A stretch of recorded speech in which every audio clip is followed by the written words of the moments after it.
Click করুন অ্যাপের bell আইকনে আর সাবস্ক্রাইব করুন এবিপি আনন্দ। সব সময় থাকুন খবরে। শ্যামনগরে মৃত বিজেপি কর্মী মিলন হালদারের পরিবারের সঙ্গে দেখা করলেন বিজেপি সাংসদ লকেট চট্টোপাধ্যায়। পিটিএ খুনের অভিযোগ তৃণমূলের বিরুদ্ধে। লকেটের দাবি, খুনের কথা ঢাকতেই বাগদানের মতো এক্ষেত্রেও করোনা আক্রান্ত হয়ে মৃত্যু বলে প্রচার করছে পুলিশ প্রশাসন। পুরোপুরিভাবে বডিকে যদি পোস্টমর্টম করা হয়, তৃণমূলের দুষ্কৃতীদের দ্বারা আমাদের বিজেপি কর্মী মিলন হালদারকে খুন করা হয়েছে সেটা প্রমাণিত হয়ে যাবে। ইনভেস্টিগেশন যদি হয় সেটা প্রমাণিত হবে।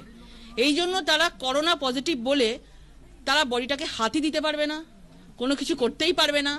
তো করোনা যখন মহামারী, এই করোনার মহামারী নিয়ে মমতা ব্যানার্জির সরকার রাজনীতি খেলতে এসছে। করোনা মহামারীর নাম দিয়ে তাতে বডিটার মধ্যে কোনো পোস্টমর্টম না হয়, পুরোপুরিভাবে তার একটা চক্রান্ত চলছে।